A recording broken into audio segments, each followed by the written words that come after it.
Welcome to In Conversation with the Safety Collaborators. I am Karen. And I am Nuala. Whether you're a safety professional, a leader, or an individual committed to making a difference, We invite you to join the discussion on creating a culture of safety and care, enabling your team and leaders to design a safer and more productive and collaborative world. What you think you know about emotions may not be the whole story.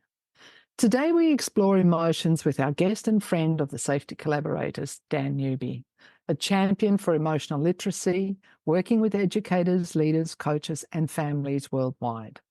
He believes that emotional literacy is a life skill that can benefit each of us if we take the time to learn, and so do we.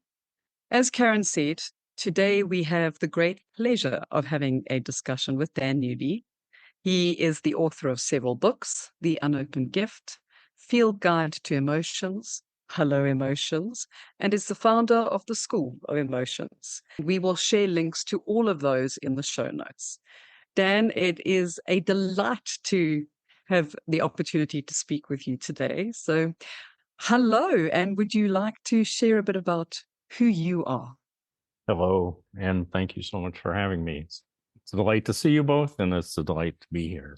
Maybe just a couple of things about me. One is that this whole venture into learning emotions really began as a personal pursuit. I was struggling in my life profoundly. My life was, we could say, a mess. I didn't know where to turn. I knew I had emotions, but what I didn't realize was the extent of my emotional ignorance. And once I began to uncover that, I realized that by developing that, it resolved a lot of issues in my life, solved a lot of problems.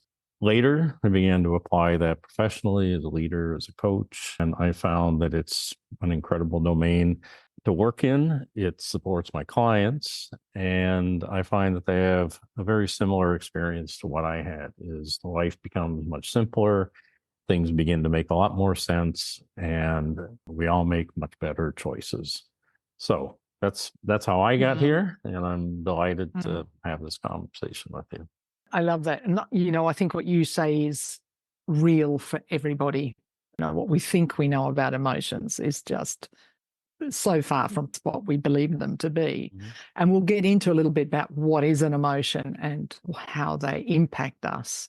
I mean, we have known each other, I realized the other day, since about 2016, thereabouts. And we have some linkage in terms of our coaching studies in ontological coaching and the ontological space, which for people, it means that we coach to the human soul, and emotions and moods are a very important part of that. And then we continue that journey with bringing that emotional literacy into the world that Nuala and I work in, which is high hazard industries. So how can emotions make a difference to everyday safety leadership? So that's kind of how we got here. And Nuala, you have a more recent journey into the relationship, I guess. Well, yes. And that has been doing the Certificate in Mastery of Safety Coaching, and just the impact of realizing how many emotions we have. We live in such a small sphere of emotions. And when we have a look at that top 20 list of the emotions that really impact in our safety and in that environment, it has been so incredibly eye-opening. Dan, I would love to ask you, why is this conversation around emotions so important in the work that we do? I would say fundamentally because although we think we make decisions rationally, I think there's a lot of evidence that we don't. We make choices driven by our emotions, and they're highly dependent on our emotions. And so what can happen is, this has happened to most people. They think they're going to say yes or no when somebody asks them to do something, and then they say the opposite when they're actually asked. And the reason is because we do think we will say yes, but there's something in us, an emotion, that is causing us to hesitate or to decline the situation. So one of the things, by understanding our emotions, by knowing what they are, noticing them, being able to name them, understanding their purpose and their structure, what it allows us to do is to be, I would say, more integrated in the way we make choices and the way we make decisions and the things we say. And I think we can live in that sense more clearly according to our values, according to our standards, what's important to us, what we care about. And we can do so with ease, with much more ease than we do otherwise. A lot of times people talk about they have a fight between their head and their heart. Well, okay, yes, we do. They don't always agree, but there are techniques for bringing those into alignment. So I think there's benefits both in terms of, I would say, the accuracy of our choices in terms of their alignment with what we care about and who we are. When we don't make choices that we thought we were going to make, we can begin to understand why. When we do things that are out of alignment with what we claim our values to be, we can resolve that for ourselves. So again, it takes, in my world, in my view, it takes a lot of mystery out of life and being human and why we do the things we do. I love that. A friend of mine once described emotions to me as a stop sign. You can either go almost running through the stop sign and just go wherever it takes you, or you can have that opportunity to pause and go, well, what is actually going on in this moment? What am I feeling? What is the name that you put to that? You can tell me how many emotions actually are out there, but I think we only really think about 9 or 12 or something silly like that. Well, there are studies that show that people like us tend to use the same 15 or 20 words regularly to name our emotions. We never vary from that same 15 or 20. But in my work, there's more than 200, 250. And just out of curiosity, with the whole emergence of AI, I went to Chat GPT and I asked it 2 questions. One, do you have emotions? And it said, no, of course not, because those are a human quality. So I thought, okay, well, at least it's being honest. And then I asked it, well, how many emotions are there? How many emotions do humans have? And I thought the response was fascinating. It said, there's no way to calculate. There's no number that can be put on that because human emotions are so nuanced that there is no way to count. And I thought that was quite insightful because I would agree with that. I would say if we get to 100 emotions that we can recognize, name, we understand, and that we use in our lives, I would say we're quite masterful. But we can go beyond that. There are 200 or 300. It's not always essential every single one, but if we recognize that it's like a palette of colors, they get mixed, our ability to separate and identify even closely placed emotions, for instance, like apprehension and anxiety, the more accurately we can articulate what we're experiencing emotionally, the clearer we are about what we're experiencing in life. So for me, that's the value, is when we can understand the nuance of them, then they become available to us to use. And, one analogy I would use is if you only knew the word fruit, then if you wanted a fruit, even if you wanted a banana, you could only ask for a fruit.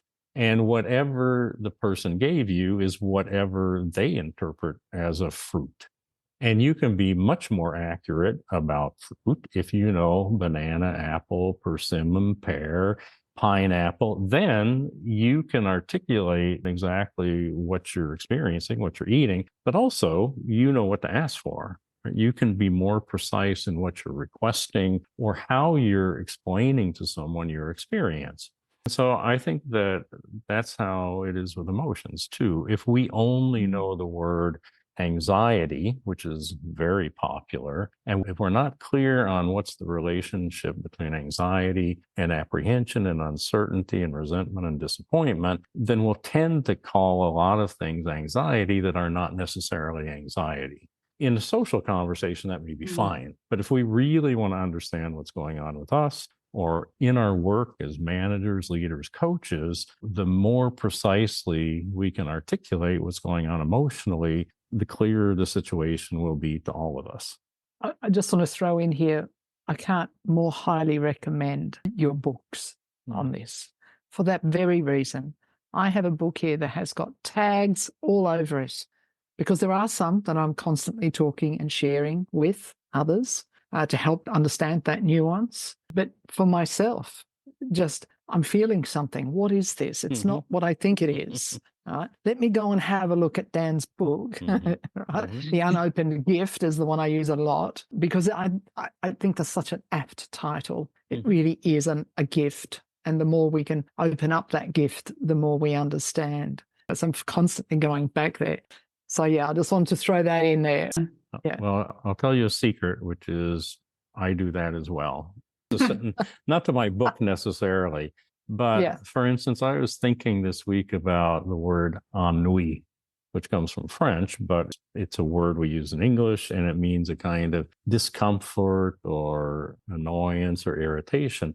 But I would do exactly the same thing. I would go to an online etymology website to look up the root and see what the meaning is. And then I would deconstruct it the way I deconstruct emotions. And that's actually, I think, the lifelong pursuit. I think we continue to build our emotional literacy exactly by that. So whether we're using my book as a reference or something else as a reference, that practice is actually at the root of how we become emotionally literate. Because once we understand an emotion accurately, then we notice, oh, I can remember a moment in my life when I felt exactly that. I had that story. I felt that in my body. It fits, the purpose fits. And then we can identify that emotion anytime. And then if somebody else names that emotion, then we go, oh yeah, I know what that emotion is because I felt that in my life, but also I understand it in all these different ways. So I think there's no better way to build your emotional literacy, your emotional understanding, which for me leads to emotional agility, emotional resilience, the ability to regulate our emotions, to navigate our emotions. I think that's what many people struggle with. It's that they know they have emotions, but one, they can't articulate them. They can't name them, which is actually much more difficult than it sounds, just to put a name on your emotion. But the other thing is they don't know what to do with them. Okay, so now I know I'm angry. What do I do with that? And I think that's when emotional literacy is so valuable because you realize that, okay, that's one emotion. I'm feeling anger. It's there for a reason. It has a purpose, all of that. But if it's not serving me, then I have 200 more I could choose from that I know I could shift to that emotion if I think it would serve me better. This is the beauty of it. It's not just knowing about emotions, it's knowing emotions from the inside out so that we recognize them, but we also have latitude for what we do with them.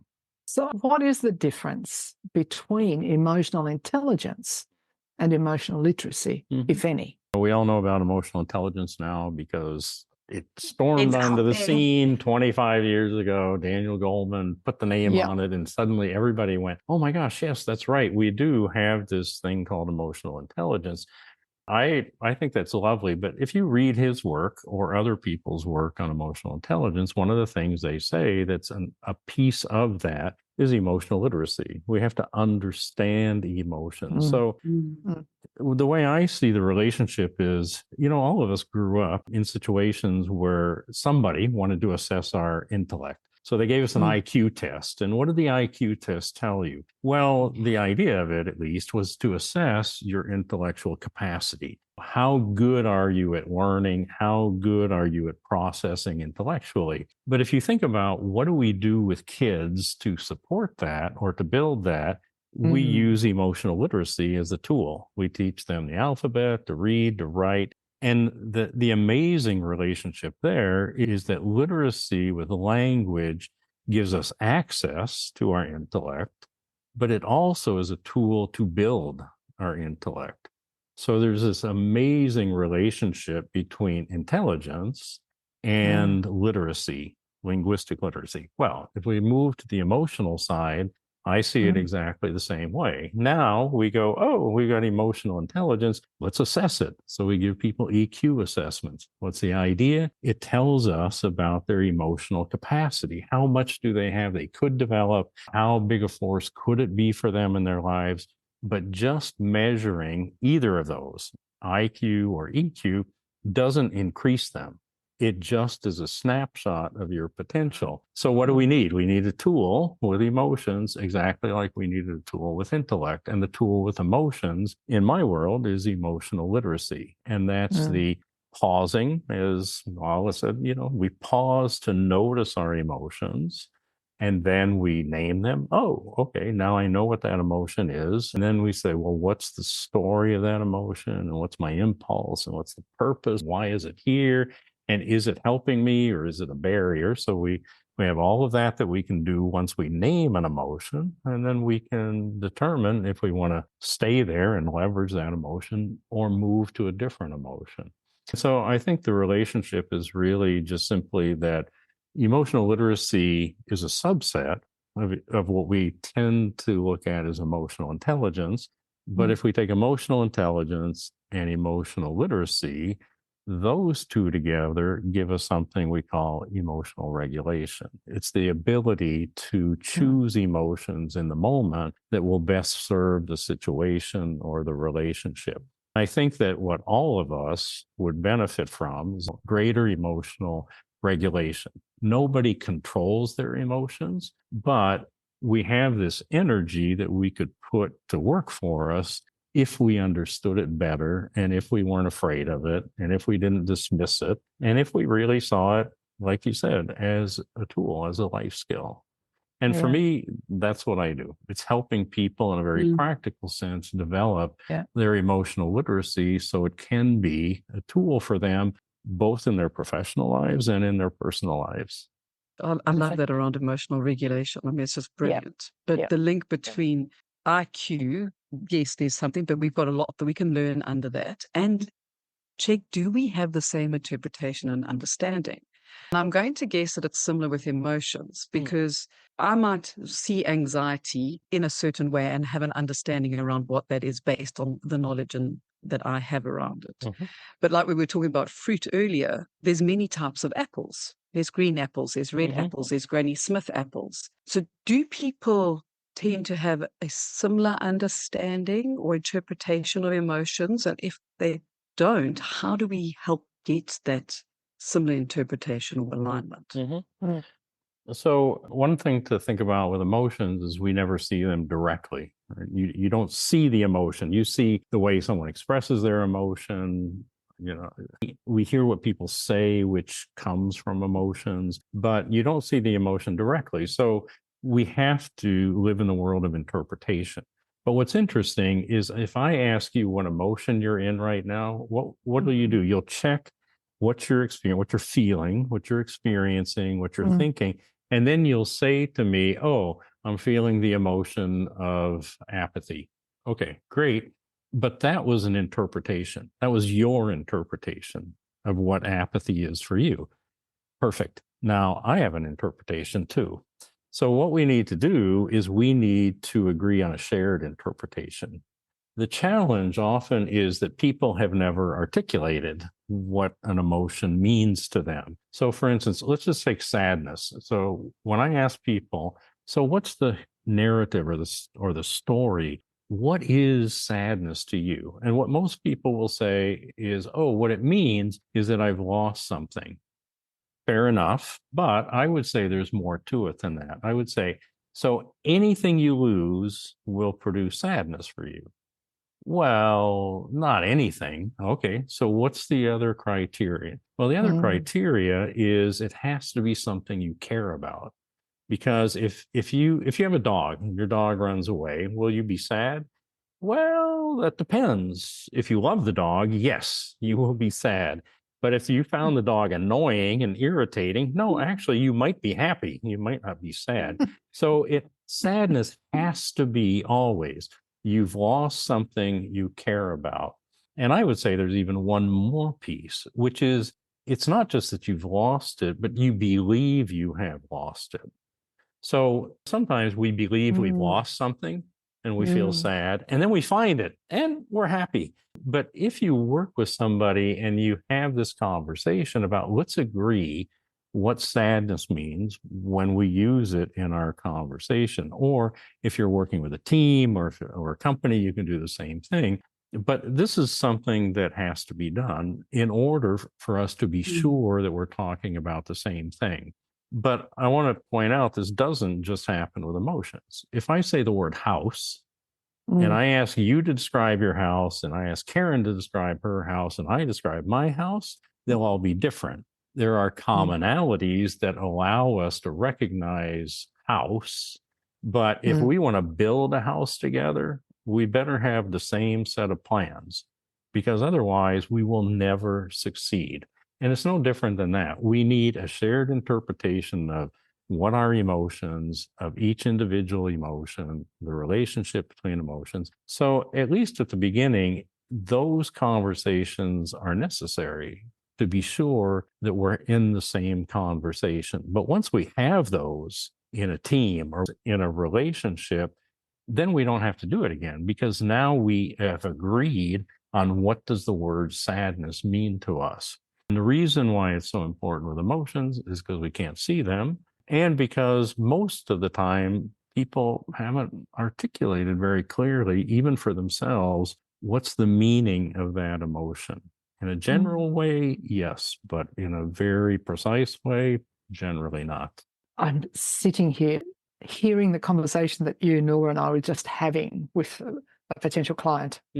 And one of the things that we're going to do, step one, is to have what I'm going to call a reality check session, which is really about getting the senior leadership team first to come together on some form of alignment about what is their culture of safety. What is it that they want? Because we've already taken some small assessment and the gap is enormous. Yep. Right? And a lot of that will actually come down to their emotional interpretation of what all of that is. So this is going to become a really important part of that conversation. Yeah. And in the work you do, as I understand it, even the word safety, you have to do the same thing for. What is safety? That's What an does emotional that word. mean? Because safety Yes. means different things. And you can see aspects of it, but we need to agree on when we What it say a is. situation Exactly. is safe or unsafe, what does it mean? And in different situations, it may mean different things. But then beyond that, you can say with emotions, you know what, whatever my standard is for safety, there are emotions related to that. They can be fear, hope, optimism. They can be pessimism. They can be cynicism. It can be faith. I mean, lots of emotions are connected with a sense of what is and isn't safe in our lives. And so I would say that it's not just what does safety mean, but what's underneath that has produced that interpretation of safety. It's something you could spend an enormous amount of time on, but I think in the interest of clients and efficiency, we at least have to have the basic conversation to articulate what do these mean when we say them in this context. Then we're free to move forward. But with emotions, this is the piece that I think people skip over, because many people's interpretation, even of the simple question, what is an emotion, right? What do they say? It's a feeling. Well, I would say it's more than that. Other people say, if you look up the dictionary definition, it says it's a affective state, meaning you feel something in it or it affects you in some way. Yeah, those are fine. But when we say the word emotion, we need to agree what that means. And so we need to do an exercise together to articulate that so that it's set for our conversations, and then we can move forward. And we can work with emotions as a tool rather than something that we feel embarrassed about or we want to avoid or we're uncomfortable with. It's just a tool. It's just the energy that moves you or the energy that causes you to not move. It's what animates you in life. That's where the word comes from. So this is where I always feel like I need to begin when I work with people in whatever domain I'm working with them. And then we can move into, okay, and how do we apply this? How can we use this to help you better understand your situation and make the choices that you want to make and make them stick? With that particular client, actually, about a week or two ago, him and I were having a conversation around complacency. And it was just at the moment when I was working through in the course around complacency and curiosity. And what complacency is. Just having that conversation, you know, when you're looking at someone, you can just see the light bulbs starting to come on. And it was just amazing because the conversation I had and I still think I need way more understanding around those two emotions, but the limited understanding that I had already gained took the conversation down a completely different path. And it was no longer this, oh, people are complacent because they're lazy. It was because people believe that they know enough or are doing things well enough. And then how can we shift that to going into curiosity and a conversation around that? And it was just so lovely to see in real life for me in that moment, because this is really the first time that I'm diving into understanding emotions to this depth and degree, how the conversation changes. Yeah, I think it's lovely. I think one of the things you've done and that we need to do if we're going to work with emotions is we need to quit thinking about them as positive and negative. We do that because some emotions are comfortable and some are uncomfortable, but we've confused that to think that that means they're good or bad or positive or negative. And many people would put curiosity in the good emotions bucket and they would put complacency in the negative emotions bucket. But if you just look at the meaning of it, if you look at complacency, I would say it means exactly what you just said. Well, I'm not going to put any energy into it because I believe that it's good enough already. And if you think about that, there's actually a big benefit to that.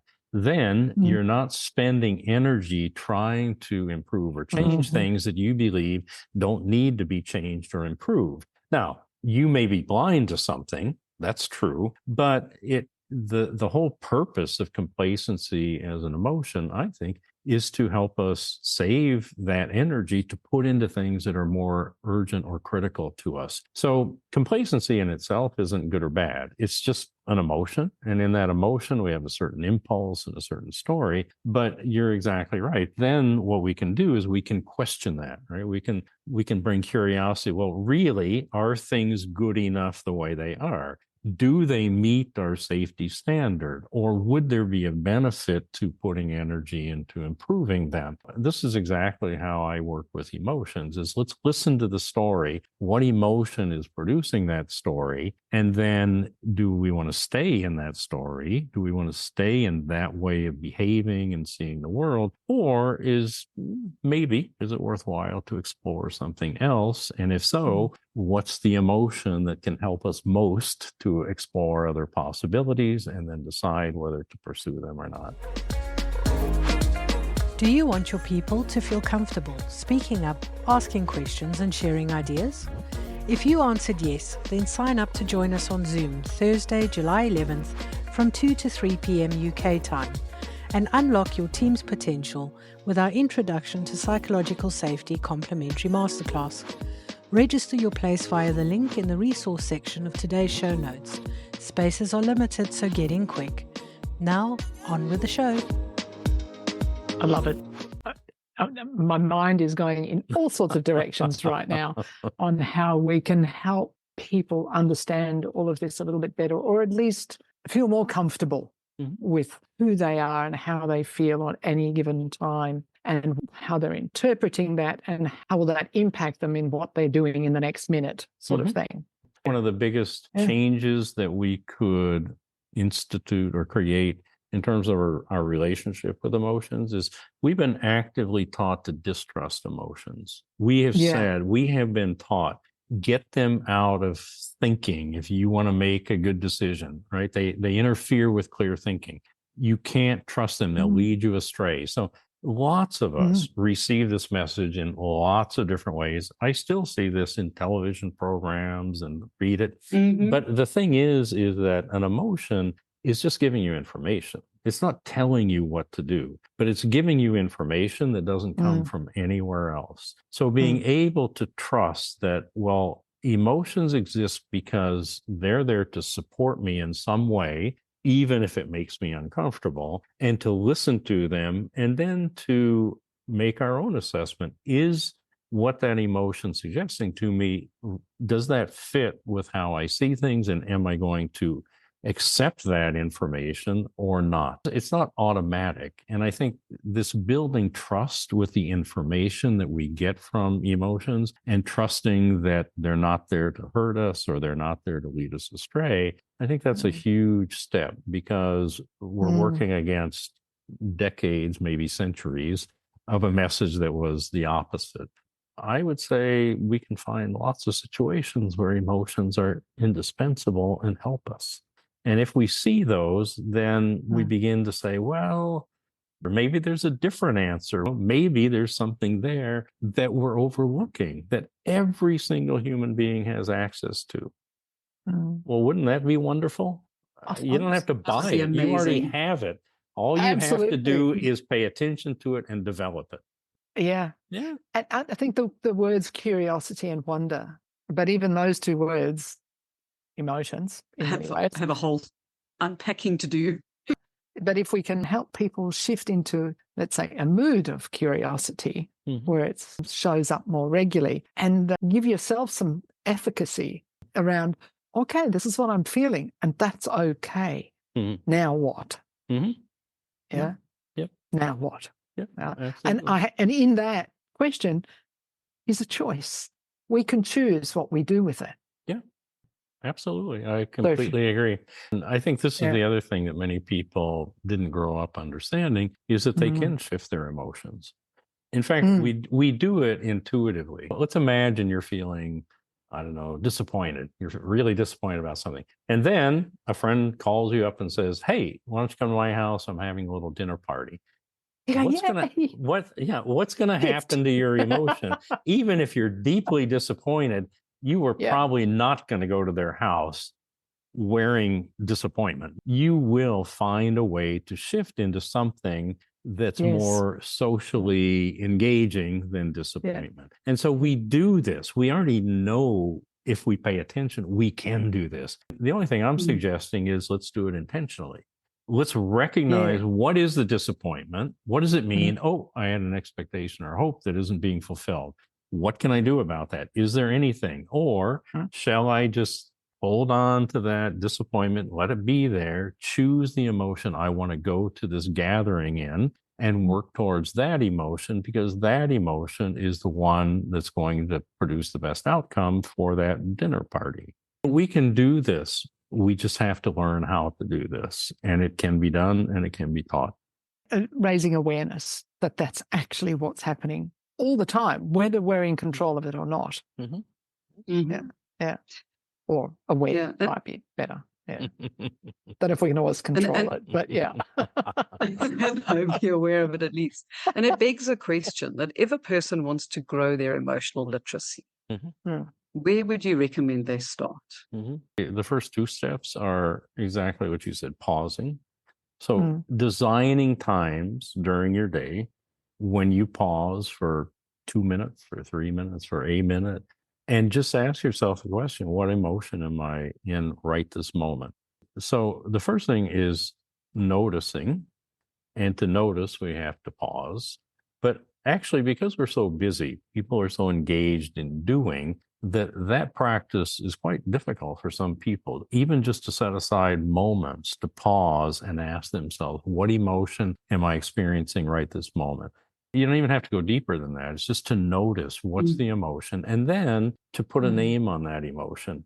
One of the exercises I do with people is I ask them to track that, to find a way randomly 4 times a day, pause, notice, name your emotion, write it down, create a list, just a chronological list of the emotions. You don't have to assess it. You don't have to write like a diary. You have to journal about it. Just name the emotion. And then after a week, go back and look at that list and see what you noticed. Because what people notice is, oh, well, I only used like 12 emotions this week, but you know what? I bet it's more than that based on what Dan has told me. I had one woman do that. She said, oh my gosh, I didn't realize how often I feel aggravation or annoyance.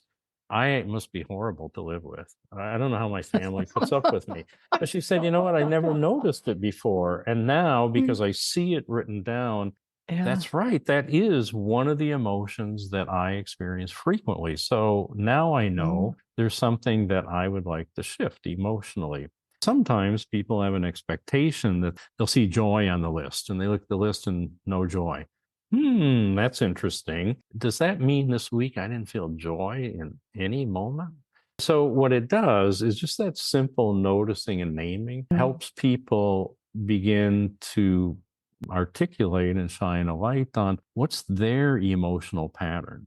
And if they don't judge it, if they don't make themselves wrong for what they write down, and if they're honest, they begin to see patterns that sometimes it reinforces what they believe about themselves. And sometimes they're like, okay, that's really good. And other times people say, oof, now I'm seeing something I would like to change. So the very most basic thing we can do is notice and name. I love that. We could talk for hours on this. I've done this many times, but just listen to you sharing that wisdom that you have. And it's funny enough, it always gives me joy. I always feel joyful in these conversations with you. So as time goes by, how do you see your work evolving or making an impact into the future? What's a little bit more into the future for you? So I think I've always approached it in a very general sort of way. So anybody could read The Unopened Gift and they could apply it to their circumstances. Sometimes I'm doing things that are more specific. The book that I just released this last month is called Dignity in Policing. It's working in emotional literacy and regulation, but in the domain of law enforcement. And the co-author, that's his work, working with police departments and working with them on both assessing emotional intelligence, but now how do they develop emotionally when that's always been suspect, that's always been dismissed. Police officers have generally been seen that the way to survive is to be stoic, right, is to put away your emotions, but the emotions are still there. Just as a small example of how critical this is, in the US, more police officers die from suicide than are killed in the line of duty. And that has to do with their emotional well-being. And so the level of depression, the level of alcohol and substance abuse, the level of partner abuse, domestic abuse, all of these things are very high for police. The problem with that, from my perspective, is even though police departments have programs, they have therapists, they have psychologists to, work with, the average police officer in their career has 180 what we might call trauma events. So events that have a serious emotional impact on them.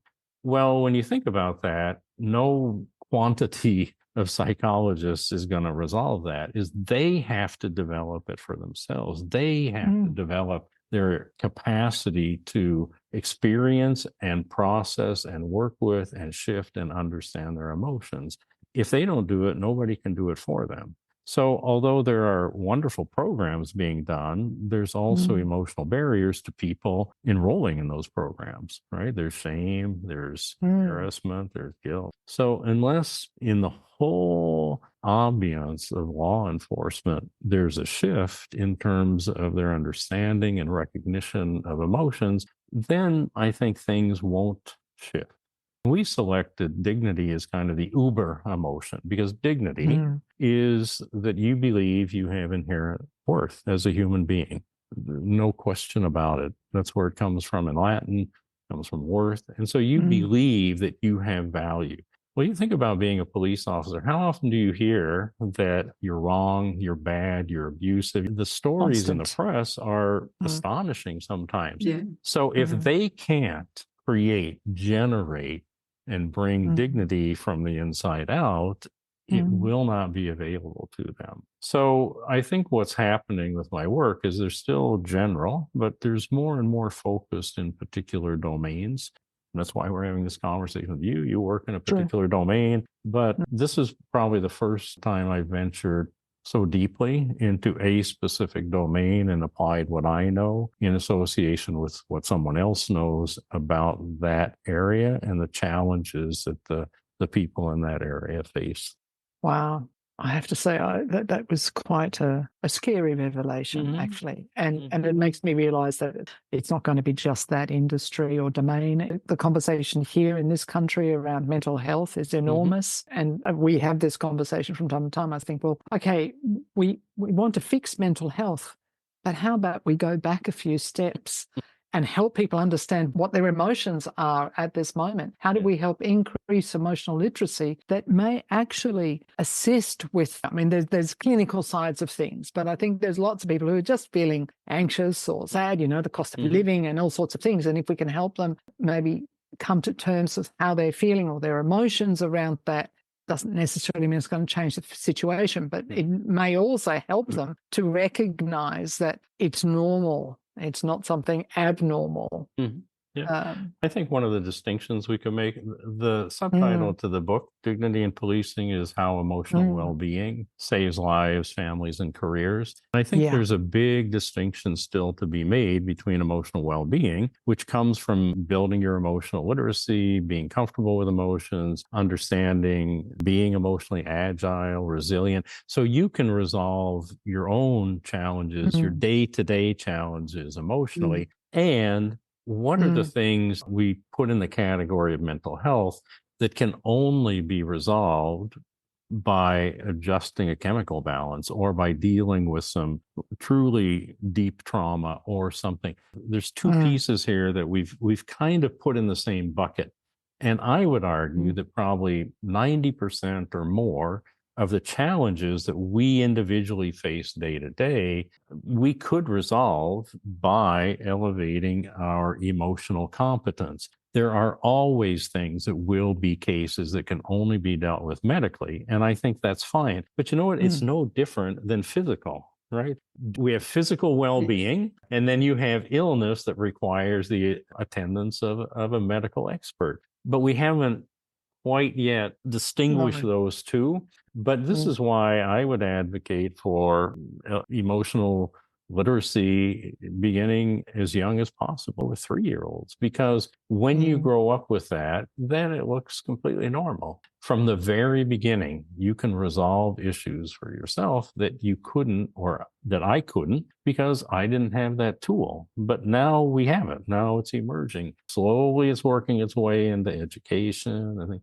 But I think the more quickly it does, the better off we'll all be. We'll all be moving forward.